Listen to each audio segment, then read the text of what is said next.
მოგესალმებით, განვაგრძობთ მაუწყებლობას ტრადიციულად პარასკევს გადაცემას ლიზა კვესელაუβ უძღვებით, თქვენ უყურებთ და უსმენთ გადაცემას სტუდია ნომერ 8-ს, რომელშიც ჩვენ კვირის განმავლობაში განვითარებულ აქტუალურ პოლიტიკურ საკითხებს მიმოვიხილავთ ხოლმე. დღევანდელი გადაცემის სტუმარი ანალიტიკოსი ლევან ლორთქიფანიძე იქნება. მოგესალმებით, ბატონ ლევან, მადლობა იმისთვის, რომ გამონახეთ, რომ ძალიან დატვირთული დღის წესრიგი გაქვთ.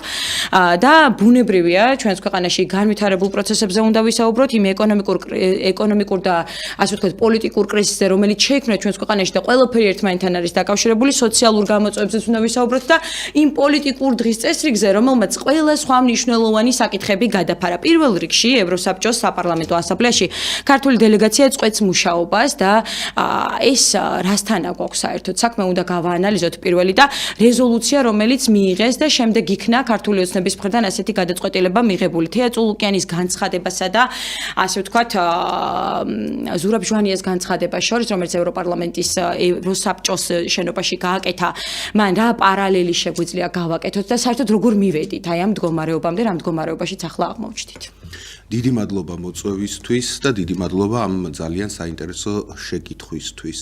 მოდით ჯერ ჩვენს ტელემაყურებელს უთხრათ, ეს ევროპის საბჭო რა არის? ევროპის საბჭოს არანაირი კავშირი არ აქვს ევროკავშირთან, ეს არის უძველესი ადამიანის უფლებათა დაცვის ორგანიზაცია მთელ მსოფლიოში, რომელშიც გაწევრიანებულია ევროპის ყველა ქვეყანა, მათ შორის ის ქვეყნებიც, რომლებიც ევროკავშირის წევრები არ არიან, თქვა შვეიცარია და იქ ნორვეგია და ასე შემდეგ. ანუ ეს არის ძალიან დიდი ფორუმი, რომელმაც შემდეგ დაარსა ბევრი ინსტიტუტი, მათ შორის სტრასბურგის ადამიანის უფლებათა დაცვის საერთაშორისო სასამართლო და ის პოლიტიკური და სამართლებრივი ინსტრუმენტებით ცდილობს ევროპის კონტინენტზე ადამიანის უფლებების დაცვას და საერთო დემოკრატიული და სამართლებრივი სტანდარტის ჩამოყალიბებას. და ბევრჯერ, თქვათ, ამ ორგანიზაციაში აწევრიანებენ ისეთ ქვეყნებსაც, რომელსაც მაინც და მაინც მაღალი დემოკრატიული სტანდარტი არ აქვს, მაგრამ ცდილობენ ორგანიზაციის წევრობით, იქ არსებული მექანიზმებით და ამ მექანიზმების გამოყენებით, რომ ეწოლა, რომ ხდება, აი ამ საშუალებებით ცდილობენ, რომ ეს ქვეყნები რაღაც მიმართულებით რა გარკვეულ კალაპოტში მოაქციონ. და აი რომელ ქვეყანასაც ელემენტარული და უმცირესი ადამიანის უფლებების და დემოკრატიის კალაპოტში ვერ აქცევენ, ისეთ ქვეყანას უჩერებენ ხოლმე სტატუსს. ეს შეეხო, თქვათ, რუსეთს. იყო დრო, როდესაც თქვათ ჟირინოვსკი გამოდიოდა ევროსაბჭოს საპარლამენტო ასამბლეაზე, მაგრამ მერე რომ ნახეს ეს რუსეთის ქმედებები შეუჩერეს მას ეს სტატუსი, ასევე თქვათ ბელარუსს, რომელიც არასდროს იქ არ ყოფილა, ცდილობდა ერთი პერიოდი ბატონი ლუკაშენკო და არც კი შეუშვეს იქ, რომ რაღაც ფორმით მონაწილეობა მიეღო თურქეთთან და ასე შემდეგ პრობლემები იყო. ანუ ეს ჩვენ რო გამოგვაწევეს იქიდან, ეს არის ნიშანი იმისა, რომ ელემენტარულ დემოკრატიულ და სამართლებრივ სტანდარტებსაც ეს ქვეყანა არიცავს და უკვე ევროპასთან უკანასკნელი ძაფიც კი გაწყდა. უკანასკნელი ძაფიც კი გაწყდა და აი რა ვიცი, ადრე რო იყო გამოთქმა, რომ შეგვარცხვინაო რაიონული მასშტაბით. აი შერცხვენილები ვართ საერთო ევროპული მასშტაბით, იმიტომ რომ დგავართ ავტორიტარული რეჟიმების გვერდით, ანტიდემოკრატიული რეჟიმების თვალის სწორს. აი ესე გვიყურებენ დღეს ევროპელები და მე იცით რითი ვარ შეჩვოთებული. აი იყო პერიოდი, როდესაც ქალბატონი თეა წულუკიანი მეწოდებოდა. იმიტომ რომ საშინელი ბინძური კამპანია იყო მის წინააღმდეგ აგორებული, გარეგნობაზე დასცინოდნენ, ლაპარაკის მანერაზე დასცინოდნენ და ეს ჩემში აღშფოთებას იწვევდა.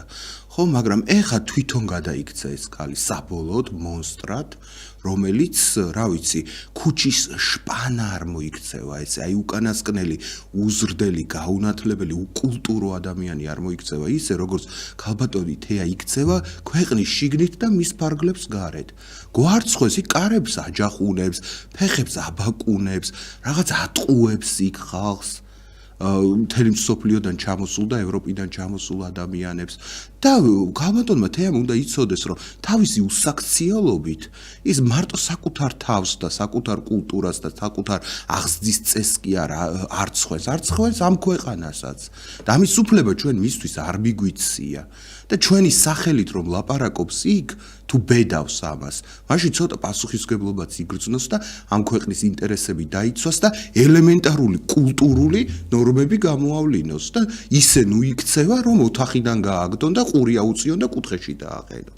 სირცხვილია, ქვეყანა დგას თქვენს უკან ჯერჯერობით, დე ფაქტოდ თუ როგორ, მაინც ამ ქვეყნის დროშით გადიხართ სხვაგან და გქონდეთ მორიდება რა. ბატონო, მე მინდა რომ რაღაცნაირად დისკუსიის რეჟიმი გქონდეს და ვინაიდან ჩვენ არ გვყავს მოპასუხე, მე გიპასუხებთ ხოლმე მათი რიტორიკიდან გამომდინარე და გეტყვით.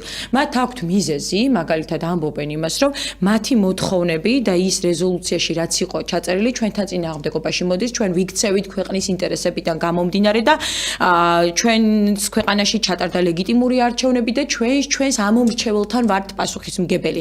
აი ყველა ამ მიზეზზე რას უპასუხებდით ამ ადამიანებს და რამდენად ასე ვთქვათ სამართლიანია მათი მხრიდან ამ ყველაფერზე საუბარი.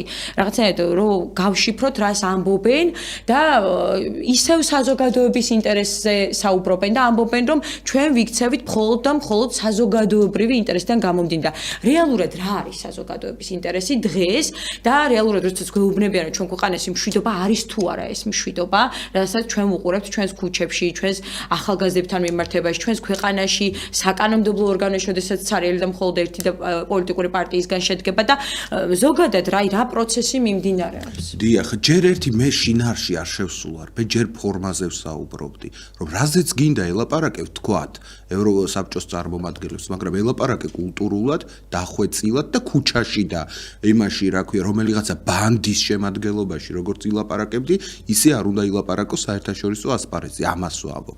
რაც შეეხება შინაარსს, მაშინ შენ უნდა დაუმტკიცო იმ დასავლეთს, რომ ჩაატარე ისეთი არჩევნები, რომლის დროსაც არავინ არ მოგისყიდია, არავინ არ შეგიშინებია.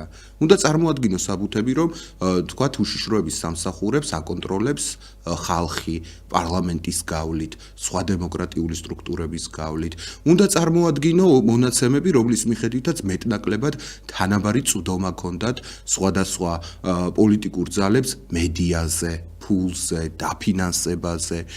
უნდა წარმოადგინო საშუალებები, რომლის მიხედვითაც, თქვათ, ადმინისტრაციული რესურსები არ იყვნენ ჩარეული არჩევნებში. არანაირი მსგავსი საბუთი ქართულ ოცნებას ხელში არ აქვს. მთელს მსოფლიოში ქვეყნის შიგნითაც, ქვეყნის გარეთაც ყველა მიცის, რომ სამართალდამცველები იყვნენ ამ არჩევნებში ჩარეული იყო მთელი ადმინისტრაციული და საბიუჯეტო რესურსი, რომ მოისყიდეს ადამიანები ამ არჩევნებზე, სოციალურად დაუცველებს იყენებდნენ, მასწავლებლებს იყენებდნენ, იყო სრული უთანასწორობა პოლიტიკურ ძალებს შორის, საზოგადოებრივი მაუწყებელი იყო ხელისუფლების მხარეს და ასე შემდეგ. ბიზნესი იყო მათ მხარეს და იყო სრულიად უთანასწორო და უსამართლო გარემო საარჩევნო თვალსაზრისით. ეს იცის ყველამ და ამას ვერ აბათილებენ ისინი. მაგრამ გარდა არჩევნებისა, ევროსაბჭო ქართულ ოცნებას თხოვს ადამიანის უფლებების ელემენტარული სტანდარტების დაცვას. და ადამიანის უფლებები ჩვენ ქვეყანაში აღარ არის დაცული. აი მე ცუდად ავარ, ლიზა, აი ძალიან ცუდად ვიყავი გუშინ. ძალიან განვიცადე. გული კინაღამ გამისკდა. როდესაც ვნახე, რომ ადამიანი, რომელიც ორი გვამზე ნადირობის დროს გვერდით ედგა ვანო მერაბიშვილს, აი ეს კაცი, ზვიად ხარაზიშვილი, გუშინ დააჯილდოვეს ღირსების ორდენით. ადამიანი, რომელიც არაფხიზელ მდგომარეობაში დაზდევდა თბილისის ქუჩებში ახალგაზრდებს და როგორც ანწუხელიძე გაცთელეს ფეხქვეშ ჯარისკაცებმა, რუსმა ჯარისკაცებმა, ესე თელავდა ფეხქვეშ ჩვენ ახალგაზრდებს. აი ამ ბანდის მეთაურს, ჯალათების ბანდის მეთაურს აძლევენ ღირსების ორდენს. ჩვენ ვხედავთ, რომ დღეს ღირსების ორდენით აჯილდოვებენ ადამიანს, რომელიც არის სასტიკი, დაუნდობელი, რომელმაც გადაუარა, გადაჯეგა, დაასისხლიანა, მიწასთან გაასწორა, დაჩაგრა, აწამა ჩვენს ქუჩებში ახალგაზრდები. გინდა ფეიერვერკი ესროლა იმ ახალგაზრდებს, გინდა რაღაც დანაშაული ჩაედინათ. სახელმწიფოს ცივილიზებულობის ხარისხი იზომება იმით, როგორ ექცევა იგი დამნაშავეს. დამნაშავეა, დაიჭირე, წაიყვანე, სასამართლო ჩაუტარე და გამოუტანე განაჩენი. წამება, ფეხქვეშ გათელვა, ეს ნორმალურია? ეს შეიძლება? და აი ამ წამებელს, ჯალათს და აი ამ რა ვიცი, დამსახიჩრებელთა ტომის ბელაც დღეს ღირსების ორდენს ანიჭებენ. წარმოიდგინეთ და დაფნის გვირგვინს ადგამენ. ეს არის იმის დემონსტრირება, რომ ამ ქვეყანაში ზნეობა, ღირსება, კულტურა ელემენტარულ დონეზეც აღარ არსებობს და საქართველოს ხელისუფლება გვეუბნება, რომ შენ გააპროტესტებ, ქუჩაში გამოხვალ, იცოდე რომ საფრთხე გემუქრება. შეიძლება გაწამონ კიდეც თუ რაღაცას გააპროტესტებს და მეორეს მხრივ ეუბნება წამებლებს და ჯალათებს, რომ ნურაფრის ნუ შეგეშინდებათ, ბოლომდე მიაწექით, გაზის პედალს არაუშვათ ფეხი, თქვენ არათუ არ დაგსჯით, არათუ პასუხისმგებლობას არ დაგაკისრებს, არამედ გვირგვინს დაგადგამთ თავზე, დაფნის გვირგვინს დაგადგამთ თავზე და ამ ქვეყნის გმირებად გამოგაცხადებთ. აი ესეთი გამრუდებული უზნეო რეალობა გვაქვს დღეს ჩვენს ქვეყანაში და ამ ყველაფრის შემოქმედი სამწუხაროდ არის საქართველოს ეგრეთ წოდებული ხელისუფლება, დე ფაქტო ხელისუფლება, ვისაც უტყრია ხელთ აი ეს აი როდის ვხედავთ აი ასეთი პოლიტიკური კრიზისი გვაქვს ქვეყანაში, პრაქტიკულად აი გამოუვალი მდგომარეობა, იმიტომ რომ არც საკანონმდებლო ორგანოში მიმდინარეობს მუშაობა, პარალიზებულია ყველაფერი, ვერ ვახერხებთ ქვეყანა, წინ წავიდეთ, განვითარდეთ, თუ არ ჩავთვლით ახლა იმ ინვესტიციას, რომელიც თითქოს არაბული ქვეყნებიდან მოდის ჩვენი ქვეყნისკენ და ესეც აუცილებლად გასაანალიზებელია, რა სახის ასე ვთქვათ ინვესტიციასთან გვაქვს საქმე, როდესაც ჩვენ წლები ვითხოვდით, რომ ქართული მიწა არ გაიყიდოს და მით უმეტეს არაბებზე გვაქვს ახლა საუბარი არაბულ სახელმწიფოსთან დაკავშირებით, სოფლები და ქალაქები შეიძლება აშენდეს და ამ ყველაფერმა შეიძლება აქ მიგვიყვანოს ძალიან ვრცელი თემაა, თუმცა აი გამოსავლის გზებს ვეძებთ ხოლმე ყოველთვის. ჩვენ ვცდილობთ რომ რაღაც მწვავე, ძალიან კრიტიკულები კი არ ვიყოთ, გადაწყვეტილებებისკენ ასე ვთქვათ, ვუბიძგოთ იმ ადამიანებს, ვინც შეიძლება გვიყურებდეს და თუ გვისმენენ ხოლმე ასეთ შემთხვევაში და მე ძალიან კარგად ვიცი რომ გვისმენენ. რა შეიძლება იყოს გამოსავალი? შეიძლება ვიღაცას მართლაც დაუჯდეს ხომ გონებაში ასეთ დროს, როდესაც აი ასეთი უმწვავესი მდგომარეობა და თან ზღვარზე ვართ, შეიძლება კიდევ უფრო დიდი და უფრო მეტად ცუდი მდგომარეობა მივიღოთ ჩვენს ქვეყანაში, აი ამ პროცესებით თუ რამენაირად არ შევაჩერეთ ეს მდგომარეობა. გამოსავალი, როგორც ყოველთვის ვამბობთ ხოლმე ჩვენ, არის დათმობაში, უკან დახევაში, რაღაცაზე შეთანხმებაში, ორივე მხრიდან კომპრომისში, საზოგადოების მხრიდანაც და თქვათ ქართული ოცნების მხრიდანაც კომპრომისში და მაგალითად დღეს აქ ახლა ამ წუთას გამოსავალი შეიძლება იყოს ქალბატონი მზია ამაღლობელის გათავისუფლება. მაგრამ ნახეთ ჩვენ რას ვხედავთ? აი ესეც შემაძრწუნებელია, რასაც უყურებთ, ხო? მზია ამაღლობელი გახლდათ ერთ-ერთი ნაკლებად გავლენიანი, მასობრივი თვალსაზრისით ნაკლებად გავლენიანი გამოცემის ხელმძღვანელი, რომელიც არ ვრცელდებოდა მილიონობით ადამიანზე. ყავდა თავისი სპეციფიკური და ყავს სპეციფიკური მკითხველი, მათ შორის ჩემი სახითაც, არაჩვეულებრივი გამოცემა, მაგრამ მას მთელს ქვეყანაზე დიდი გავლენა არ ჰქონია, ხო? აი ამ პატარა მედია საშუალებასაც კი არაძლევენ საშუალებას, რომ თავისუფლად იფუნქციონიროს, იმიტომ რომ მის ხელმძღვანელს მცირე გადაცდომის გამო 7 წლიან პატიმრობას უსჯიან. და ეს ქალი შიმშილობს, არის მართლა სიკვდილის ზღვარზე, აქ თავისი უამრავი პირადი ავადმყოფობა, რომელსაც ეს შიმშილობა აუარესებს და ნაცვლად იმისა, რომ ხელისუფლების წარმომადგენლებს ჰქონდეთ ოდნავ უფრო მსუბუქი რიტორიკა ამ ქალბატონის მიმართ. რას ვხედავთ ჩვენ, ლიზა? გუშინ საქართველოს პრემიერ-მინისტრმა ეგრეთ წოდებულმა ბატონმა ირაკლი კობახიძემ დაიწყო მზია ამაღლობელის დეჰუმანიზაციის პროცესი. რომ ის ჩვენ ადამიანადაც არ აღვიქვათ რაღაც ის პოლიტიკურ გვამად, როგორიც არის სააკაშვილი, ხო? ბატონმა კობახიძემ თქვა, რომ მზია ამაღლობელის საქმე არისო სააკაშვილი 2. აი ეს პროცესი არის სააკაშვილი 2-ის პროცესიო. მეგობრებო, შეადარეთ ხო სააკაშვილი, ესე იგი ყოველ დღე ვიღაც ნახულობდა 5000 სტუმარი და ვიზიტორი ყავდა, 7 ის სამედიცინო შემადგენლობა შევიდა მის გასაზომად, რა ვიცი, ვაშლის პიურეს აჭმევდა ყოველ დღე დედამისი და დღესაც აჭმევს, სრული ზედამხედველობის ქვეშ იყო, ტელევიზიით გამოდიოდა, სასამართლოზე რთავდნენ და ასე შემდეგ. და ეს ამ კაცის პროცესს, რომელიც ავანტიურისტია, რომლის ავანტიურაც მათ გამოიყენეს ქართულ მოცნებამ საკუთარი მიზნებისთვის, რომელსაც არაფერი არ გაჭირვებია რეალურად გარდა იმისა, რომ 4 კედელს შუა მოექცა, სხვა არაფერი გაჭირვება მას არ ქონია და პრობლემა არ ქონია. აი ამ ავანტიურისტ კაცს ადარებენ მზია ამაღლობელს, რომელსაც იჭერენ პოლიციელზე თავდასხმის გამო. თურმე ტკენია და ესე იგი ძიმედ განუცდია ბატონ დგებუაძეს სილის გაწუნა ქალბატონი მზიასგან. ხო, ანუ შეადარეთ დანაშაულებებიც, ხო, სააკაშვილმა ამდენი მიტინგი დაარბია, ამდენ ადამიანს სიცოცხლე გაუმწარა, დააპატიმრა, ბიუჯეტი მოიპარა. და ასე შემდეგ ამდენი ცოდვები აქვს და ამ ქალის ერთადერთი ცოდვაა, რომ სილა გააწდა ადამიანს, რომელიც აგინებდა და შეურაცხყოფას აყენებდა მას. და აი ამ ორ შემთხვევას სააკაშვილს და მზია ამაღლობელს ერთ სიბტყეზე აყენებს საქართველოს პრემიერ-მინისტრი. წარმოიდგინეთ, ანუ არაფრის აღარ წამს ამ ადამიანს. აღარაფრის შეგრძნება აღარ აქვს. აღარაფერი წმინდა მისთვის აღარ დარჩა. და ახდეს წირავს ფაქტობრივად ამ ადამიანს უბედურობისთვის და რა იმაზეა დათმობებზე ლაპარაკი და რა შეთანხმებებზეა ლაპარაკი, როდესაც ამ უბრალო შემთხვევის გამო ადამიანს ესე ექცევიან. მე ლიზა მინდა გავიხსენო თქვენს ტელემაყურებლებთან. 1968 წელი ბეატე კლარსფელდი, ძალიან ცნობილი გერმანელი ჟურნალისტი, ნაცისტური გამოცდილების მქონე გერმანიის კანცლერთან, ბატონ კურტ გეორგ კისინგერთან მიდის პარტიულ ყრილობაზე და ერის სახეს, ერის პირველ პირს, პოლიტიკურ ლიდერს, მხოლოდ იმიტომ, რომ მას ნამუშევარი ჰქონდა ნაცისტების დროს საგარეო საქმეთა სამინისტროში რაღაც საშუალო თანამდებობაზე, სილას აწნის. მთელი თავისი პარტიის ქვეყნის წინაშე პირდაპირ ეთერში.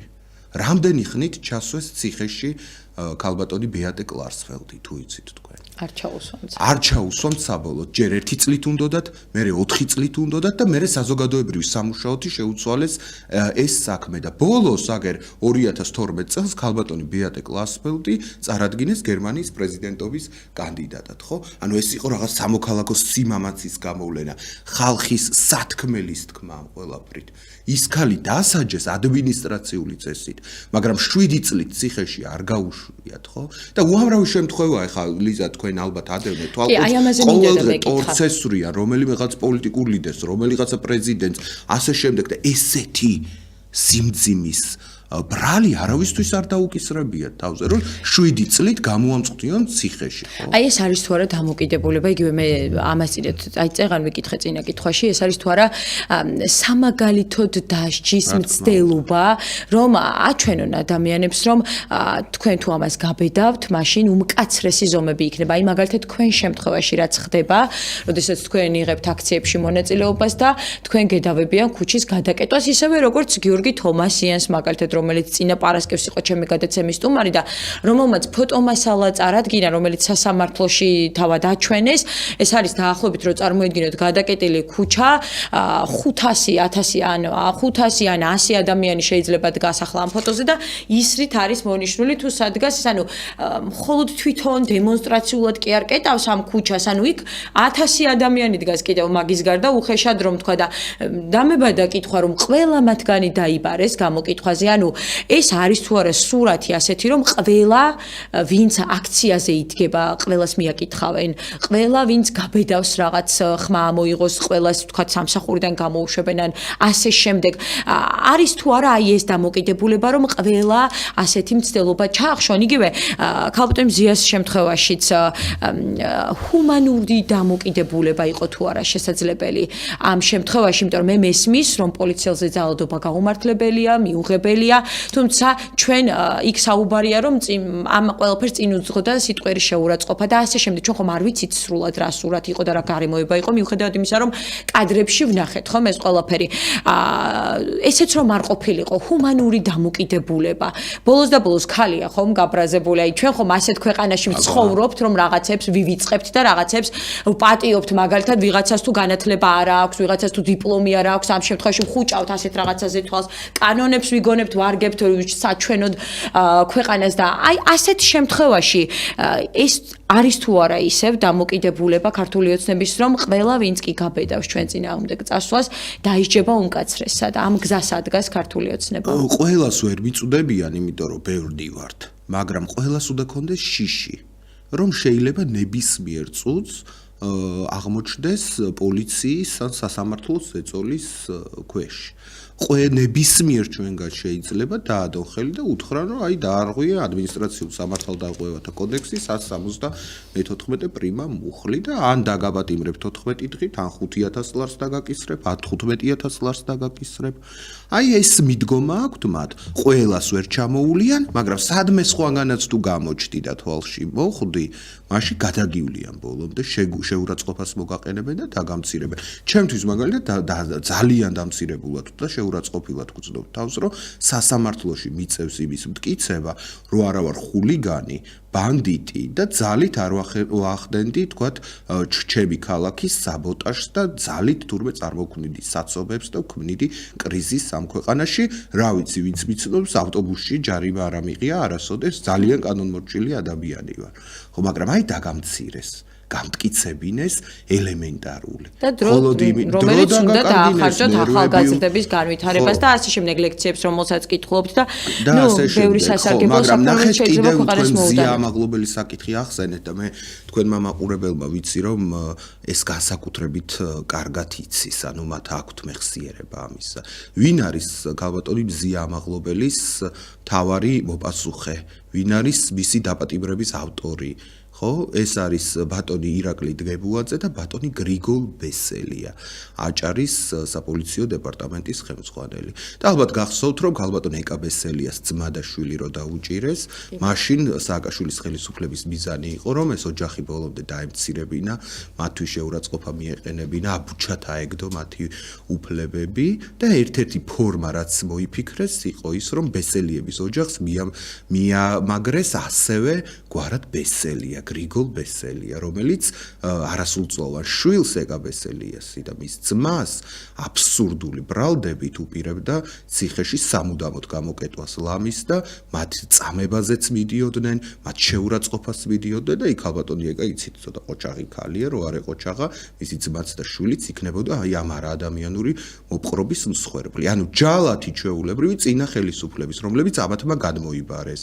როგორც ის ვანომერაბიშვილთან იდგა და ორ გვამის მოსატანად დადიოდა, ესე იყო ეს ბესელია. ეს დგებუაძეც ასევე ნაციონალების და სააკაშვილის დროს დაწინაურებული პოლიციელი და ასე შემდეგ. ანუ ჩვენ მეგობრებო, ვიბრძოდით ამ ქვეყანაში ცვლილებისთვის, დემოკრატიის განმტკიცებისთვის, ვიბრძოდით იმისთვის, რომ დანაშაულში მხილებული ადამიანები მაღალ თანამდებობებზე მაინც აღარ ყოფილიყვნენ და ყოფილიყვნენ ბიუროკრატიულ სამუშაოზე, მეორე ხარისხოვან სამუშაოზე, ყოფილიყვნენ ჩუმად, არ ქონოდათ პოლიტიკასთან შეხება და მივიღეთ რეალობა, რომ ქართულმა ოცნებამ ყველა ეს მოძალადე, ყველა ეს თქვათ განსაკუთრებული პრინციპების არ მქონე ადამიანი, ყველაფერზე წამსვლელი ხალხი გადმოიბარა და იყენებს საკუთარი პოლიტიკური ინტერესებისთვის, ხო? დიდი მადლობა, რომ ასე თქვათ ორი გვამი არ არის დღეს საქართველოში და ღმერთმა ქნას რომ არც იყოს და მე იმედი მაქვს რომ არც იქნება. დიდი მადლობა, რომ მასობრივი ტერორი არ არის თქვათ ციხის ყოველ მეორე საკანში 15 წელიწადში ამისთვის მაინც ხო უნდა მიგვეღწია. მაგრამ ამაზე მეტის მოთხოვნის უფლება არ გვაქვს. არ გვაქვს ჩვენ იმის მოთხოვნის უფლება, რომ ხელისუფლება აი ამ მოძალადეებს არ იყენებდეს საკუთარი ინტერესებისთვის და ოპონენტების შევიწროებისთვის. გვაქვს ამის მოთხოვნის უფლება და ამას ვითხოვთ და არავის არ შევარჩენთ და მე დარწმუნებული ვარ, რომ ძალიან მალე ამ ქვეყანაში დადგება დრო, როდესაც ყველას პასუხი მოეთხოვება. მე მაგალითად რამდენი წელიც არ უნდა ვიცხოვრო, სანამ პირში სული მიდგას, მანამდე ვიბრძოლებ იმისთვის, რომ იმ ადამიანებს, რომლებმაც ჯალათს დაფრის გვირგვინი დაადგეს, იმ ადამიანებს, რომლებიც ქალს, დაპატიმრებულ ქალს აფურთხებდნენ და საპირფაროშოში არ უშვებდნენ და იმ ადამიანებს, რომლებმაც ფეხებით გადაუარეს ქუჩაში მყოფა პროფესიონალებს, რომლებიც თავიანთ საქმეს აკეთებდნენ და ხან იღებდნენ კადრებს, ან ჩვეულებრივ მომიტინგეს გადაუარეს, აი ამ ხალხს რომ პასუხი მოეთხოვოს, აი მარტო ამისთვის ვისუნთქებ ამ ქვეყანაში და მარტო ამისთვის არ წავალ ამ ქვეყნიდან. იმიტომ რომ ესე არ შეიძლება, ჩვენ რაღაც ისტორიის მქონე ქვეყანა ვართ. ჩვენი სტანდარტები გვაქვს, ხო? და აი ამ სტანდარტების, ამ ჩვენი ისტორიული ღირებულებების ფეხქვეშ გათელვა არის დანაშაული და არავის არ უნდა შერჩეს ეს. აი, საინტერესოა ასევე, როდესაც ჩვენ გვესმის ყველაფერზე, მაგალითად ჩვენი მაყურებელიც ხშირად ამბობს ხოლმე, რომ ჩვენ გვინდა მშვიდობა ჩვენს ქვეყანაში და მე მესმის ამ ადამიანების, იმიტომ რომ მათ პირდაპირ მათზე მოქმედებს ის წნეხი, რაც მთელი ამ წლების განმავლობაში მოდიოდა პოლიტიკოსების მხრიდან, ის შიში და ის დამოკიდებულება, რომელთაც გვიწევდა ჩვენ ქვეყანაში ცხოვრება, რომ თუ ჩვენ არ აგვირჩევთ მოვა ნაციონალური მოძრაობა და გაწამებთ ისევ დაგიჭერთ, გაგაუპატიურებთ და ასე შემდეგ. მთელი ეს რიტორიკა სულ ზეპირად ვიცით ჩვენ ამ წლების განმავლობაში ამის მეტი არაფერი გვისმენია, მთელი წინა საარჩევნო კამპანიები ამაზე იყო აღებული და ამ ყველაფერმა უკვე იმდენად გაიდგა ფესვები, იმდენად არის ეს ჩვენში ეს შიში და ეს დამოკიდებულება, რომ დღეს ახლა საერთოდ არ მიგვირს ადამიანებზე, როდესაც მუშაობს ეს პროპაგანდა, რომ ომი უნდათ იმ ადამიანებს, რომლებიც ხმას იღებენ, რომლებსაც ძალადობა არ მოსწონთ და ასე შემდეგ. მაგალითად ჩემი მისამართით პირდაპირ კეთყვით ძალიან ხშირად მოდის ხოლმე ძალიან დიდი კრიტიკა, იმიტომ რომ მაგალითად ძალადობა არ მომწონს შეიძლება და არ მომწონდა ასევე მაშინ, როდესაც მიხეილ სააკაშვილის მმართველობის რეჟიმში ხდებოდა იგივე და ასე შემდეგ, ან უფრო მეტი სისასტიკით, აქაც დავაკონკრეტებ და ვიტყვი რომ კი შედარებაც არ არის, მაგრამ ხდებოდა ხომ ძალადობის ხარისხზე ხა ხო არ ვიდავებთ, არა, მაშინ უფრო მეტი იყო, ახლა უფრო ნაკლები. ძალადობა არის ძალადობა და როდესაც ამას საუბრობდა, როდესაც ამაზე ხმას იღებ, მაშინვე გეუბნებიან რომ აბა ომი გინდა ქვეყანაში, ჩვენ მშვიდობა გვინდა, ჩვენ ვაღიარებთ ამ არჩევნებს და ასე შემდეგ. რა უნდა ვუთხრათ ასეთ ადამიანებს და იგივე როგორ შეგვიძლია გავაგებინოთ რომ არ შეიძლება ის რომ მაგალითად ყველაფერზე ასეთი ზერელი დამოკიდებულება გქონდეს. მე რა თუ ევროკავშირი არ მიგვიღებს, მე რა თუ ჩვენ ევროსაბჭოს საპარლამენტო ასამბლეაში არ გვეყოლება ჩვენი დელეგაცია, მე რა თუ კეთილი სიტყვის მთქმელი არავინ არ გყავს და მე რა თუ ევროპულ ვერცერთ ქვეყანაში ლეგიტიმაცია ვერ გვექნება და ვერ წავალთ და ასე შემდეგ. ხომ გვაქვს აქეთ არჩევანი მაგალითად აზიურ ქვეყნებში და ასე შემდეგ. აი რა შეგვიძლია ვუთხრათ ამ ადამიანებს და როგორ შეგვიძლია ავუხსნათ და დავანახოთ რომ ასე ქვეყანა ვერ განვითარდება და რომ ამას მთელი წლების განმავლობაში ვაშენებდით აი ამ დიპლომატიურ ურთიერთობებს, აი ამ მოლაპარაკე, ამ სტრატეგიულ მეგობრობას, დამოკიდებულებას და პარტნიორობას, რა შრომა, მაგალითად ადამიანის უფლებებს საჯარო სამსახურებში, რომელიც კანონი შეიცვალა უკვე და სასწრაფოდ გამოიცვალა ეს კანონი, რა ხარვეზები არსებობს და რომ ამან ისე უკან დაგვაბრუნა, რაც აი ამ წლების განმავლობაში ვთქვათ დასაქმებული ადამიანების უფლებებზე ვიბრძოდით და ვამბობდით, მე არაერთი გადაცემა წამიყვანია, ისევ იქ დაგვაბრუნა, რომ მაგალითად შეუძლია ვიღაცას უმიზეზოდ სრულებით გაგათავისუფლოს სამსახურიდან და არც კი დაგისაბუთოს რატომ გიშვებს და ძალიან ბევრი რამ შეიცვალა ჩვენს ქვეყანაში ძალიან ცოტა დროში. ეს ყველაფერი მოხდა იმ პროტესტის მერე, რაც ადამიანები აქტიურად გამოდიან ქუჩაში, არჩევნების შემდეგ, რომლის ლეგიტიმაციას ჯერ კითხვის ნიშნის ქვეშ დგას და რას ვეუბნებით ამ ადამიანებს, რომლებსაც ვერ გაუგიათ, რომლებსაც სჯერათ, რომ ეს არჩევნები სრულიად ლეგიტიმური იყო, რომლებსაც უნდათ, რომ პარლამენტმა განაგრძოს ფუნქციონირება, თუმცა ვხედავთ, რომ შეუძლებელია ამ პირობებში ამ ყველაფერზე თვალის დახვიჭვა. ბევრი რამე გვაქვს ჩვენ ამ ადამიანებისთვის სათქმელი. პირველ რიგში სათქმელი გვაქვს ის, რომ მოდით მეგობრებო, იყავით გულწრფელნი. გაიხედეთ თქვენ სირგვლივ. თქვენ ხო ჩემზე უკეთესად იცით, რომ ამ ქვეყანაში ყოველი მეორე ადამიანი ქართული ოცნების ამურჩეველი არ არის. შეიძლება ქართული ოცნება არის პირველი პარტია თავისი სიდიდით, გავლენით, მაგრამ გამარჯვებული და 50%-ზე მეტის ფლობელი ნამდვილად არ არის, ღმერთი უყურებს ამ ყველაფერს. ჩვენ მარტო ამას ვითხოვთ, რომ არც ერთი პარტიის კალათაში არ იყოს სრული პაკეტი ძალაუფლებისა. ჩვენ ვითხოვთ ძალაუფლების განაწილებას სხვადასხვა პარტიებს შორის და არა ერთი პარტიის და ერთი კაცის ხელში ძალაუფლების დავმოყრას. ეს ერთი, რასაც მათ ვეუბნებით. მეორე, რასაც ვეუბნებით, მეგობრებო, მართალი ხართ. შვიდობა ამ ქვეყანას ჭირდება. დიახ, ამ ქვეყანაში ომის საფრთხე არსებობს. დიახ, ეს ქვეყანა უნდა იყოს ფრთხილად, მაგრამ იმისთვის, რომ ქვეყანა ომის საფრთხეს შეხვდეს, წელში გამართული და მომზადებული ამისთვის საჭიროა რომ ქვეყნის შიგნით იყოს მშვიდობა, სტაბილურობა და ქვეყანა არ იყოს ერთ ადამიანზე, ერთ პარტიაზე დამოკიდებული. ჩვენ ქართული ოცნების საგარეო პოლიტიკა არ გაგვიკრიტიკებია 2020 წლამდე, იმიტომ რომ რუსეთთან სიმშვიდე გქონდათ, თან ევროკავშირისკენ მიდიოთ. აი ამ საგარეო პოლიტიკის მომხრე ვართ კვლავ, აი ამას ვეუბნებით. მესამე, რასაც ვეუბნებით, მეგობრებო, აი მთელი ოპოზიცია ქართული და საქართველოს ხელისუფლება გაერთიანდნენ სალომე ზურაბიშვილის ერთი ინიციატივის წინააღმდეგ. გვარამიაც, კობახიძეც, მელიაც, რა ვიცი, პაპუაშვილიც ერთნაირი ვნებით აკრიტიკებდნენ სალომე ზურაბიშვილის ინიციატივას ტექნიკური მთავრობის შესახებ. ნახეთ, გალბატონი სალომე რაც გვეუბნებოდა ჩვენ, რომ თუ არც ერთ პარტიას არ ექნება უმრავლესობა მომავალ პარლამენტში, თავრობა შევქმნათ არა კოალიციური, სადაც გვარამიები და მამუკა ხაზარაძეები და ესეთი გარყვნილი ხალხი შევა, არამედ შევქმნათ ტექნიკური მთავრობა. მთავრობა, რომლის შემადგენლობა იქნება პროფესიონალებით დაკომპლექტებული, დარგობრივი პროფესიონალებით დაკომპლექტებული, ხო? დასცინეს ამ იდეას, რომ ეგ შეუძლებელია, რა ვიცი, ყველგან მოხდა ევროპაში ეს, როცა საჭირო გახდა. ასეთი მთავრობის ჩამოყალიბება და ჩვენ რა ჩამორჩენილები ვართ, ვერ გავაკეთებთ ამას თუ რა, მაგრამ აი ამ პარტიებს ეს არ აწყობდათ. უპარტიო პროფესიონალური მთავრობა შესაძლებელია, მეგობრებო, ამ ქვეყანაში. და გარდამავალ ეტაპზე ესეთი, ასე ვთქვათ, მთავრობა ჩვენ გაგვიყვანდა სამშვიდობოს.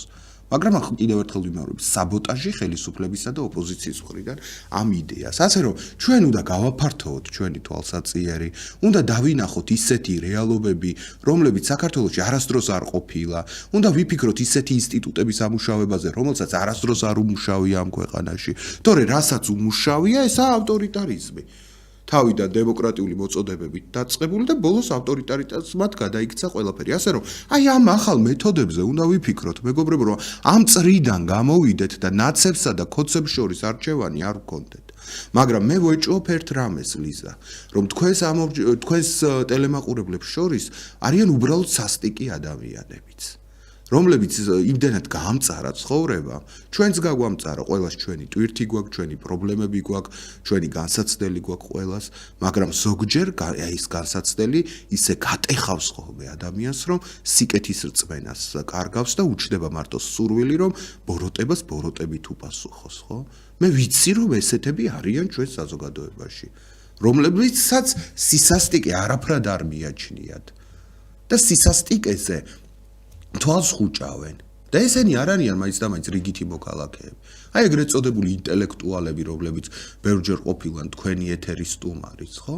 დღეს თვალს უჭავენ აი წარმოუდგენელ სისასტიკეზე, რაც ხდება ქუჩაში, რაც ხდება საპატიმროებში, რაც ხდება ცალკეული ადამიანების ოჯახებში და არა მხოლოდ თვალს უჭავენ ამ ძალადობაზე, არამედ აკეზებენ.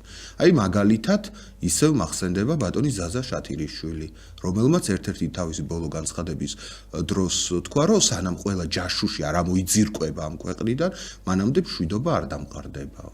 ანუ მე უნდა ამოვიძირკვო, თქვენ უნდა ამოიძირკვოთ და უნდა იყვნენ კობახიძე, შათირიშვილი, პაპუაშვილი და ეს ქვეყანა გავა სამშვიდობოს. მათ უყვართ თავიანთი სამშობლო, ჩვენ გვეზიზღება თურმე. ისინი პატიოსნები არიან, ჩვენ უწესოები ვართ, ხო? აი ესეთი ხალხიც არის, რომელსაც რაც არ უნდა უთხრათ და რაც არ უნდა გავაღვიძოთ და ვაჯანჯღაროთ, მაინც ურჩევნიათ ესეთ მდგომარეობაში ყოფნა. მათზე ჩვენ არ ვსაუბრობთ. უმრავლესობას მე დარწმუნებული ვარ, უნდა ამ ქვეყანაში მშვიდობა, არა მხოლოდ ამ ქვეყნის საზღვრებთან, არამედ ამ ქვეყნის შიგნითაც. და აი ამ მშვიდობისთვის ვიბრძვით ჩვენც. ხაზარაძე მამუკა თუ არ იბრძვის და გვარამია მე არ მაინტერესებს. მე მაინტერესებს მე რისთვის ვიბრძვი და ჩემი თანამებრძოლები რაზე მიდიან, როცა ქუჩაში გამოდიან. და რაც მთავარია, მეგობრებო, კიდევ აი თქვენ შეკითხვაში იყო, რომ აი ევროპასთან რო არ გვექნება ურთიერთობა აზიასთან მქონდეს. კარგით რა ხალხო, მეგობრებო. ის ევროპა ერთადერთი სივრცეა მთელ მსოფლიოში, სადაც რაღაც წესი მაინც მოქმედებს და ძნელად შრომით, ბრძოლით, მაგრამ ელემენტარული სამართლის პოვნა შესაძლებელია. საუდის არაბეთთან ერთად კიდათ თქვენ სამართალი და განვითარება იპოვოთ, შოლტებით და იმით რომ დაზდევენ ხალხს და ქალი გარეთ ვერ გამოდის, ნათესავი კაცი თუ არ ახლდა და საჭესთან რო ვერ ჯდება.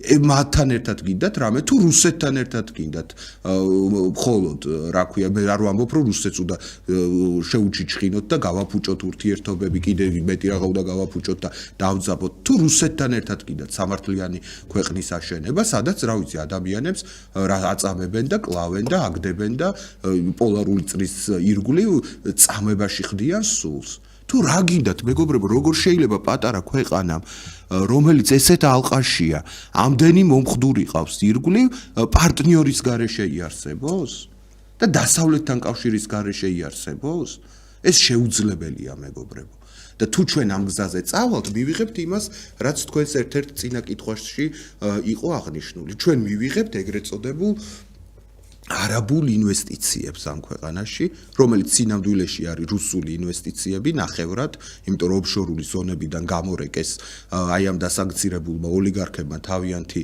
თანხები აი ამ არაბეთის გაერთიანებულ ემირატებში და სხვა ესეთ ავტორიტარულ ქვეყნებში და არაბულ რუსული კაპიტალი შემოვა აქ და თქვენ გონიათ რომ ეს კაპიტალი საქართველოს განვითარებას მოუტანს? თქვენ გონიათ რომ ისინი ქარხანას ააშენებენ აქ, ტექნოლოგიებს განავითარებენ, მწვანე სოფლის მეურნეობაში ჩადებენ ფულს? თუ რა გონიათ, ისინი მოვლენ, აიღებენ გონიოს, შემოყობავენ და აღარ შეგიშვებენ შიგნით. გახსნიან შიგნით სასტუმროებს და თავიანთ ხალხს ჩამოიყვანენ იქ.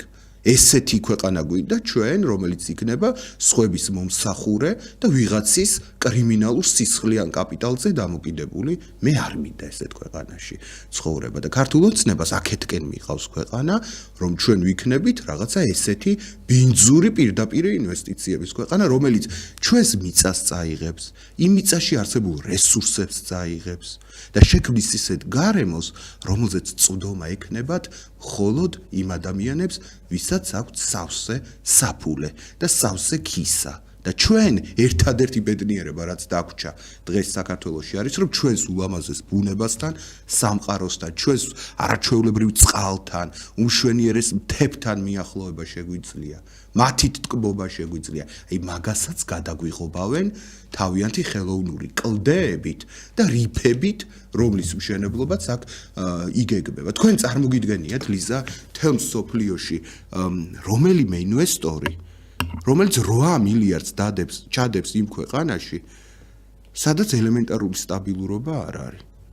სადაც ესეთი ჯანჯღარია, სადაც ესეთი არეულობაა. ესეთი ინვესტიციები შემოდის მხოლოდ იმ, თქვათ, წრეებიდან, რომელთაც სხვა გზა არ აქვთ. სხვა ყველა სივრციდან გამოაგდეს და გამოყარეს. და ერთადერთი სივრცე რო დარჩა აქ და მეორეც ერთი 6 მილიარდს რო ჩადებს აქ არაბი და რუსი ინვესტორი ერთად აღებული 10ჯერ 6 მილიარდს გაიტანს ამ ქვეყნიდან და დავრჩებით უკვე ამ ბუნების, ამ რესურსების ჩვენი მიწის გარეშეც და გამოფხიზლდით რა მეგობრებო რა ძალიან ძიმეთაა საქმე და სერიოზულადაა საქმე. აღარ შეიძლება უკვე ეხლა აი ამ იწილო-ბიწილოზე მსჯელობა და აღარ შეიძლება უკვე რომ ჩვენ ავყვეთ ირაკლი კობახიძის, შალვა რამიშვილის და ესეთი სუბიექტების და ვასიკო ბაღლაფერიძის манипуляციურ რიტორიკას რა. ბატონ ლევანი, დემოგრაფიული კატასტროფის წინაშე, რომელიც გარდაუვალია ალბათ და ასე არის კიდევაც ნათქვამი, ჩემი კვლევა არ არის ეს გაეროს ასე ვთქვათ კვლევებში არის აღნიშნული ეს ძალიან დიდ ზეგავლენას იქონიებს თუ არა თუნდაც ის რომ 2050 წლისთვის ალბათ ქართველი უმცირესობაში იქნება მართლაც საქართველოში თუ აი ამ ტემპით გაგრძელდა გადინება ჩვენი მოქალაქეების საზღვარგარეთ და აქ შემდეგ აი ასეთი მსხვილი ინვესტიციები მე ინვესტიციების საწინააღმდეგო არაფერი არ მაქვს თუმცა ეს ქვეყანა უნდა ვაშენოთ ალბათ საქართველოს მოქალაქეებისთვის უპირველეს ყოვლისა და არა საწინააღმდეგო ინვესტიციების მე ყველანაირი ინვესტიცია ამ ქვეყანაში არ მჭირდება. ისა ბენდუქიძის პოლიტიკა, რომ ყველანაირი ინვესტიცია ოღონდ შემოვიდეს და ჩვენ ყველაფერს გავაკეთებთ. მუშას უფლებას არ მივცემთ. ადამიანს 18 საათი ვამუშავებთ დღეში. აი აგერ საყდრის საგაფეთქებინებთ, ოღონდ ინვესტიცია შემოიტანეთ. ნამახვანეს საგაშენებინებთ და 10 ჰექტარს თუ 100 ჰექტარს წყალში დავძირავთ. ოღონდ ინვესტიცია შემოიტანეთ. ინვესტიცია უნდა შემოვიდეს სახელმწიფოებრივი ინტერესებიდან გამომდინარე, ჩვენ გვჭირდება ისეთი ინვესტიცია, რომელიც დაგვასაქმებს, რომელიც მოიტანს ეკონომიკურ განვითარებას, რომელიც დანერგავს ამ ქვეყანაში ტექნოლოგიას, რომელიც აქ ადამიანს მისცემს უფრო მეტ განათლებას, რომელიც ადამიანს მისცემს საშუალებას, რომ თავის სამშობლოში დარჩეს და არ გაიქცეს ამ ქვეყნიდან. ესეთი ინვესტიცია გვჭირდება ჩვენ და არა ნებისმიერი და აი ესენი წინა ხელისუფლებაც, ახლანდელი ხელისუფლებაც ყველანაირ ინვესტიციას უღებენ კარებს და შედეგად ვიღებთ იმას, რაც თქვენ ბრძანეთ, ხო? არა მხოლოდ გაეროს მონაცემები, არამედ საქართველოს სტატისტიკის დეპარტამენტიც აქვეყნებს შემაძრწუნებელ მონაცემებს ქვეყნიდან ადამიანების გადინებასთან დაკავშირებით. რეკორდები იხსნება წლიდან წლამდე, რამდენმა ადამიანმა დატოვა საქართველო და წავიდა სხვაგან, საცხოვრებლად თუ სასწავლებლად თუ სამუშაო საძებნად, ხო? გაიარეთ ქუთაისის ქუჩებში. ქუთაისში ვიყავი მე რამდენჯერმე ამ ზაფხულს და ღამე ქუჩაში რო გავდიოდი მეშინოდა. უზარმაზარი კორპუსი დგას და ერთ ფანჯარაში შუქი არანთია. დაცარიელებული აჩრდილად არის ქცეული საქართველოს ერთ-ერთი მთავარი ქალაქი. ყველაზე დიდი ქართველი რო დაიბადა ის ქალაქი. ხო, ითლადი გარდაბადებულა ცოტა გეგუთში დაიბადა მგონი დავით აღმაშენებელი, მაგრამ ის ქალაქი, ხო? და მეოთხე ქალაქი არის დღეს თავისი რაოდენობის თვალსაზრისით ქუთაისი საქართველოში, ხო? მე ქუთაისით ვზომავ საქართველოს განვითარებას. ქუთაისი რო გახდება ისე სიდიდით მეორე ქალაქი ჩვენს ქვეყანაში, აი მაშინ იქნება ქვეყანაში კარგად საქმე, ხო? ანუ დაცარიელებულია ეს ქვეყანა, ადამიანები უმძიმეს სოციალურ და ეკონომიკურ ყოფაშია, ადამიანები წამალს ვერ შეულობენ, ასე შემდეგ, ხა თქვენ ჩემზე კარგად იცით და ჩვენ რაზე მსჯელობთ, რომ მზია ამაღლობელი 7 წლით გამოვამწყვდიოთ ციხეში თუ 4 წლით გამოვამწყვდიოთ ციხეში. ირაკლი დგებუაძეს მარცხენა ლოყა უწითლდა თუ მარჯვენა ლოყა, ამაზე მსჯელობთ და მსჯელობთ იმსახურებს თუ არა კაცი ჭამია ღირსების ორდენს. აი ამ დონეზე დაიყვანეს დისკურსი, როცა ირგვლივ ამდენი პრობლემაა და ამდენი გასაჭირია. აი ცოტა დრო გრჩება და რახან ამ პრობლემებს შევეხეთ და ბუნებრივად საუბარმა მოგვიყვანა ამ თემამდე. მე მესმის რომ შეიძლება ეკონომისტები არ ვართ, თუმცა ამას დიდი ეკონომისტობა არ სჭირდება.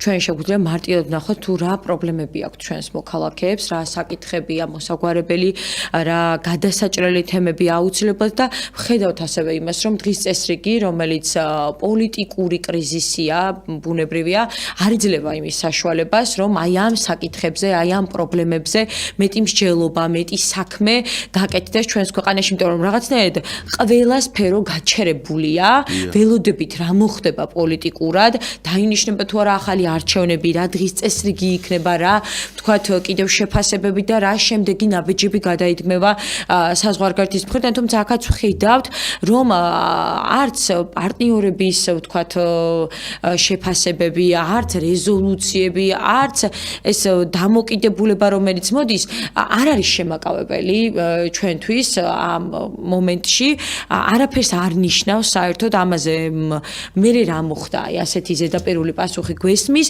ვხედავთ რომ ვთქვათ ის დაფინანსებები, რომელიც მოდიოდა და რომელზეც ჩვენ ვამბობდით, რომ მხოლოდ და მხოლოდ ეს არის არასამთავრობო ორგანიზაციები, რომელიც პოლიტიკას ემსახურებიან, არ არის ეს ასე და რეალურად არასამთავრობო ორგანიზაციები არის კარგიც, მაგალითად, რომლებიც ხაშურში წყალმომარაგებას უზრუნველყოფს, რომ კონდეთ ადამიანებს და შეიძლება რომელიც ონში მაგალითად რაიმე ინფრასტრუქტურულ მოწესრიგებას აკეთებს და მაგალითისთვის მოყავს ასეთი მარტივი მაგალითები, რომ ჩვენმა საზოგადოებამ იცოდეს, რომ ასეთი თანხები, რომელიც შემოდის, აი ამ შემდეგ აი ამ პატარ-პატარა სიკეთებს ხმარდება და როდესაც გვესმის ჩვენ, რომ აი ასეთი ტიპის დაფინანსებები შეწყდა, რომელიც გვესმის, რომ კიდევ მომავალში უფრო მწვავე ნაბიჯები გადაიდგმება, მაგალითად სანქციების თემა, რომელიც აგრეთვე ჩვენი ქვეყნისთვის დამაზიანებელია და განსაკუთრებულად უნდა გვესმოდეს, რომ ეს მხოლოდ ერთ პერსონაზე ან ორ პერსონაზე არ არის და თქვათ დარტყმა, ეს არის ჩვენს ქვეყანაზე, ეკონომიკაზე და ასე შემდეგ სახელზე, იმიჯზე.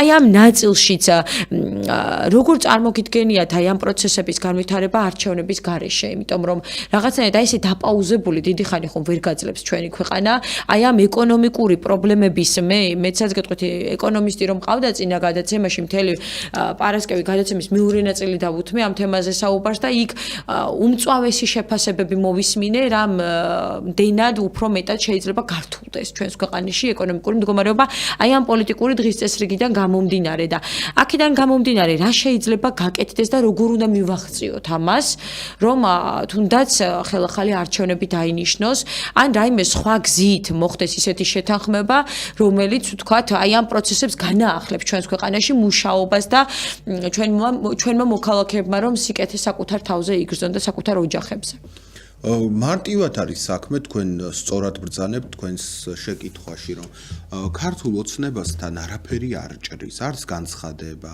არც მოწოდება მათთვის ავტორიტეტი არ არსებობს შოთა რუსთაველი რო ადგეს და რაღაცისკენ მოუწოდოს ბიძინა ივანიშვილს მისთვის ამას მნიშვნელობა არ ექნება ერთადერთი რა ენაც ესმის ბატონ ივანიშვილს ეს არის ძალის ენა და ფულის ენა როცა მის ძალაუფლებას და ფულს შეექმნება პრობლემა შეექმნება საფრთხე ეს კაცი უკან დაიხევს ძალაუფლებას ქვეყნის შიგნით უკვე ემუქრება საფრთხე იმ თვალსაზრისით რომ საქართველოს მოსახლეობის სულ მცირე 45% მაინც კაი ნახევარზე მეტი რო არ თქვათ და თქვათ 45% არათუ არ ემორჩილება არამედ არ აღიარებს და სძულს იგი დასანახავად ვერ იტანს მას და როცა შენი მოსახლეობის თითქმის ნახევარს ეზიზღები იმ ქვეყანას შენ ვერ მართავ წარმოუდგენელია იმ ქვეყნის მართვა მაშინ ის მეორე ნახევარი უნდა გაანადგურო და ხიშტებით გადაუარო და ღვთისწყალობით ამისი ძალა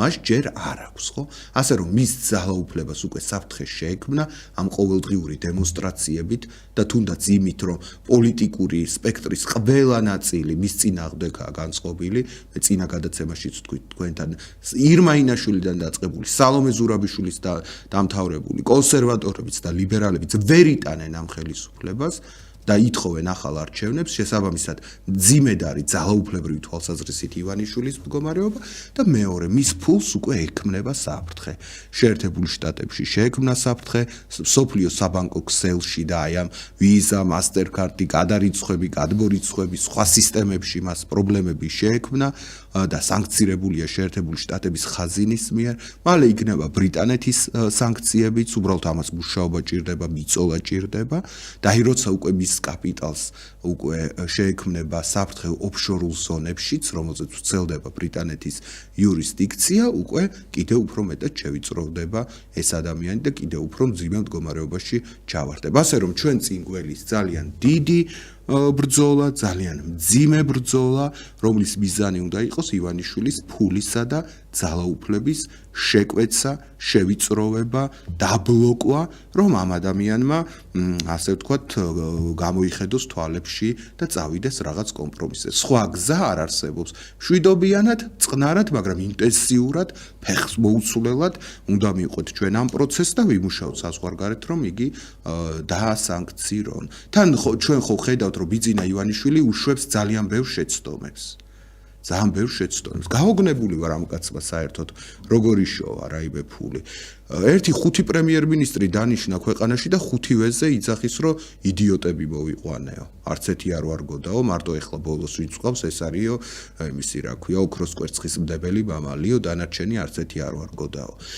ერთ შვეიცარიულ ბანკთან მივიდა იმასთან საქმე გაუფუჭდა მეორე შვეიცარიულ ბანკთან მივიდა იმასთანაც საქმე ჩაუფლავდა აგერ საქართველოში შიგნით თავისი დედის ოფთალმოლოგის შვილი მოიყვანა ემაში რა ქვია რომელიღაც კომპანიაში ამ ბაჩიაშვილზე მაქვს ლაპარაკი იმან ფული მოპარა ყველა ამას როგორ პარავს ფულს და ყველაში როგორ შეცდა ეს კაცი ესე იგი თვითონ არა აქვს შესაბამისი მონაცემები რომ ასე ვთქვათ ბოლომდე მიიყვანოს თავისი საქმე და სტაბილურად იგრძნოს თავი და მის შეცდომებს და მის აბდაუბდას მის არაპროფესიონალიზმს რომ ვერაუღო ალღო დასავლურ ფინანსურ სისტემებს ამაზე ჩვენ პასუხს არ უნდა ვაგებდეთ მისი მილიარდების გამო ჩვენ არ უნდა დარდობდეთ რა აი ლიზა მართლა როგორი შემაძრწუნებელი ვითარება ქვეყანაში რომ შეიძლება ეხა აქედან რომ გავიდე სტუდიიდან შეხვდეს მოხუცი ქალი რომელსაც სახში საჭმელი არ აქვს და ცარიელი მაცივარი აქვს. და შეიძლება ლაპარაკი დამიწყოს იმაზე, რომ საწყალ ბიძინას, რომელიც 350 მილიარდი დაუბლოკეს რომელიღაცა შვეიცარიული ბანკის რომელიღაცა სეიფში რა. ამაზე მეტი ცინიზმი და საკუთარი მოსახლეობის დამცირება რა გინდათ.